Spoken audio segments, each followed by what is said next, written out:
The introduction of the Republic Act number 10533 marks a pivotal moment in the Philippine education landscape. Through this law, the Philippines adopted the K-12 basic education program, which aimed to enhance the country's basic education system. The program strengthened the curriculum and extended the number of years of basic education from 10 years to 12 years. Before this reform, the Philippines was one of only three countries in the world with 10 years of basic education alongside Djibouti and Angola. To ensure a smooth transition, the K-12 program was implemented in phases. Kindergarten learners began the program in school year 2011-2012, followed by grade 1 and grade 7 in school year 2012-2013. Year by year, additional grade levels were introduced until the program was fully implemented in school year 2017-2018, when the first batch of grade 6 and grade 12 graduates under the K-12 program completed their studies. In school year 2023-2024, the country celebrated another milestone, the graduation of the first learners who completed the entire K-12 program from kindergarten to grade 12. Like any major educational reform, the K-12 program also faced several challenges. Results from both national and international assessments showed little improvement in the academic performance of learners. Studies from organizations such as UNICEF and CIMEO highlighted concerns about student learning outcomes. At the same time, emerging research on how children learn emphasized the importance of adapting education systems to future global trends and the evolving needs of learners. These findings encouraged the Department of Education to review and enhance the current curriculum to identify areas for improvement and ultimately raise the quality of Philippine basic education. In response, the Department of Education, in partnership with the Assessment, Curriculum, and Technology Research Center, conducted a rigorous review of the K-12 curriculum. The review gathered insights from many education stakeholders, including academics, public and private school teachers, and curriculum experts. This collaborative effort helped identify the key opportunities for improvement in the current curriculum. As a result, the revised K-10 curriculum framework was developed to guide the revision of learning areas and curriculum guides. The Bureau of Curriculum Development began the official review in 2019. The curriculum review examined four key phases: intended curriculum, what the curriculum plans learners should learn; implemented curriculum, how teachers deliver lessons in the classroom; assessed curriculum, how student learning is measured; and achieved curriculum, the actual learning outcomes of students. The review revealed several important issues.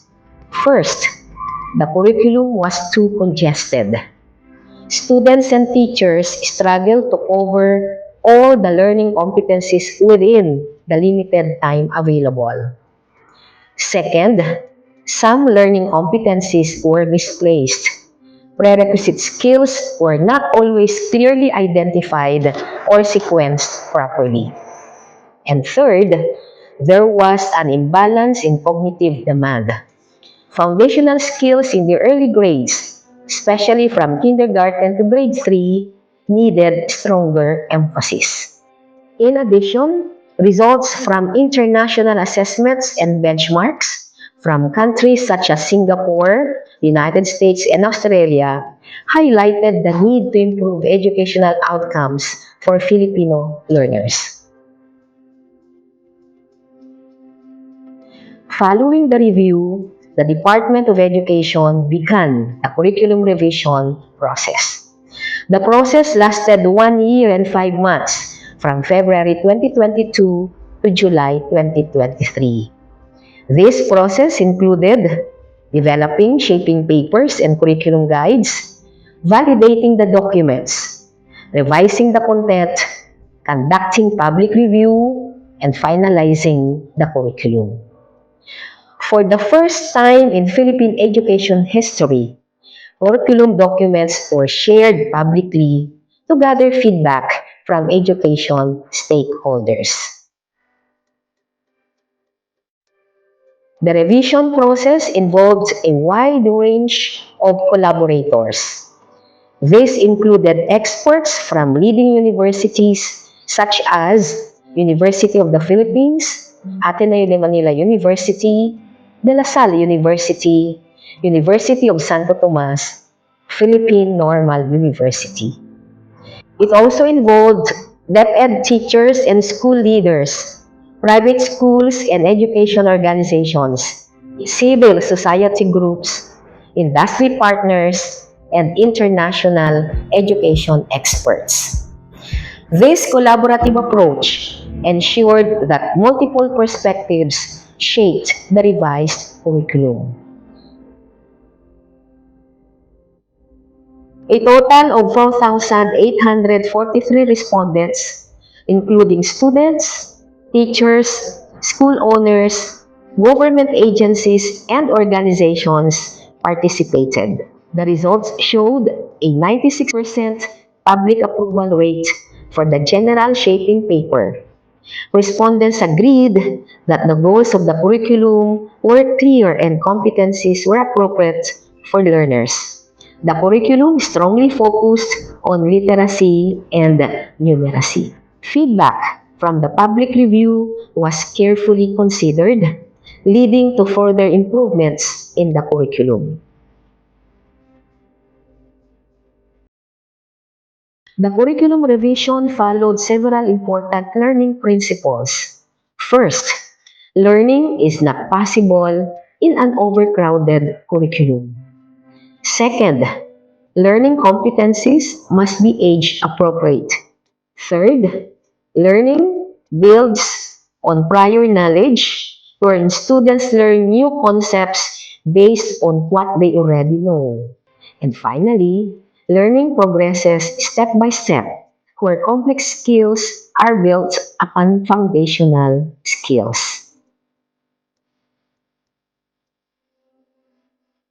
The revised K-10 curriculum introduces several key improvements.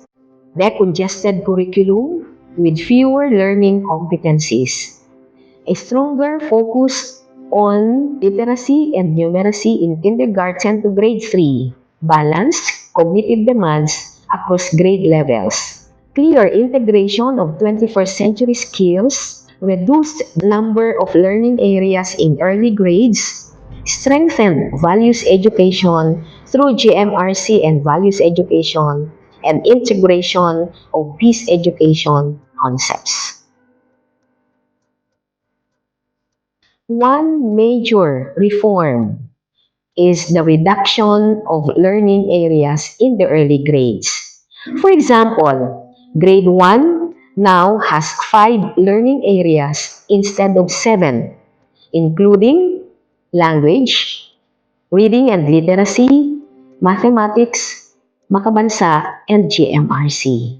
These subjects were designed to strengthen foundational learning and help learners develop essential skills early on. One new learning area introduced in the revised K-10 curriculum is makabansa. This subject integrates concepts from civics, arts and culture, history, physical education, and health. The goal of makabansa is to help learners understand their identity as Filipinos and develop a deep sense of national pride, cultural awareness, and civic responsibility. The revised K-10 curriculum emphasizes important 21st century skills such as digital literacy, critical thinking and problem solving, future-oriented thinking, resilience, and adaptability. These competencies prepare learners for a rapidly changing and increasingly digital world. Values education has also been strengthened. Learners from kindergarten to grade 6 study good manners and right conduct, or GMRC, while learners from grade 7 to 10 study values education. These subjects help learners develop empathy, responsibility, resilience, and strong moral character. These education concepts are integrated across different learning areas. These include self-awareness, community engagement, human rights and responsibilities, disaster preparedness, and environmental stewardship. The goal is to nurture learners who contribute to peaceful, resilient, and inclusive communities. The revised K-10 curriculum is being implemented through a phased rollout. Phase 1 began with kindergarten, grades 1, 4, and 7. Phase 2 included grades 2, 3, 5, and 8.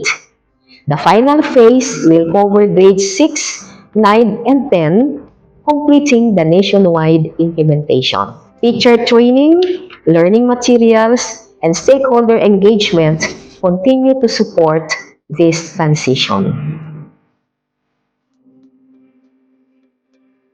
The Department of Education envisions a future where every Filipino learner is given the opportunity to grow and succeed. Through the revised K-10 curriculum, learners will be equipped with strong literacy and numeracy skills, empowered with meaningful 21st century competencies, grounded in Filipino identity while globally aware, prepared for higher education, employment, and lifelong learning. As education expert, Grant Wiggins once said, "A good curriculum is not about covering content. It's about creating experiences for students to engage with and make meaning of the content."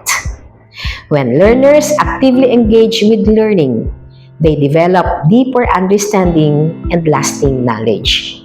Together, let us continue creating meaningful learning experiences that inspire curiosity, critical thinking, and a lifelong love for learning. Maraming salamat po.